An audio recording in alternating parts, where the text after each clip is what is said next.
এবার জানাবো এক নজরে দৈনিক পত্রিকার শিরোনাম। আমার হাতে শুরুতেই আছে দৈনিক প্রথম আলো। তাদের প্রধান শিরোনামে আছে দাবদাহের বিপদে রাজধানী, ঢাকার 2 সিটিতে উষ্ণতার ঝুঁকি তারা একটি ছবির মাধ্যমে আলাদা আলাদাভাবে দেখিয়েছে। এর বাইরে আছে একীভূত না হওয়ার সিদ্ধান্ত ন্যাশনাল ব্যাংকেরও।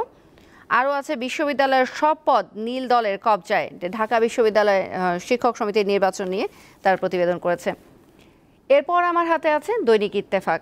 তাদের প্রধান শিরোনামেও আছে হিটস্ট্রোকে একদিনে 18 জনের মৃত্যুর রেকর্ড, 24 ঘন্টায় ঢাকার তাপমাত্রা 2 ডিগ্রি বৃদ্ধি, মে মাসের মাঝামাঝি সাইক্লোনের আশঙ্কা।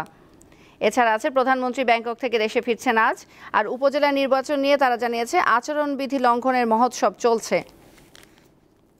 এরপর আমার হাতে আছে দৈনিক যুগান্তর। তাদের প্রধান শিরোনামেও আছে এই অতিরিক্ত গরমের খবরটি। তীব্র দাবদাহে বাড়ছে হিটস্ট্রোক, শিক্ষক সহ 12 জনের মৃত্যু। এছাড়া আছে ইউসিবির সঙ্গে একীভূত না হওয়ার সিদ্ধান্ত ন্যাশনাল ব্যাংকের। আর স্কুলে স্কুলে অসুস্থ হয়ে পড়ে শিক্ষক শিক্ষার্থী, অসহনীয় গরমে পাঠদান।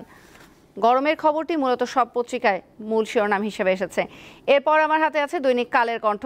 তাদের প্রধান শিরোনামে আছে চাপে ব্যবসা, মূল্যস্ফীতিতে উস্কানি, অভিমত ঋণের সুদ এক অঙ্কে না এলে টেকা মুশকিল হয়ে যাবে জানিয়েছেন অর্থনীতিবিদরা। এরপরে আছে উচ্চ তাপে সড়কের স্থায়িত্ব বাড়াতে পলিমার বিটুমিন ব্যবহারের তাগিদ।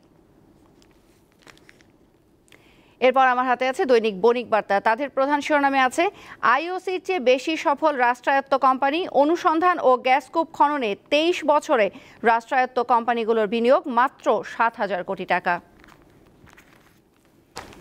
দর্শক, এই ছিল আজকের প্রধান প্রধান পত্রিকার শিরোনামগুলো।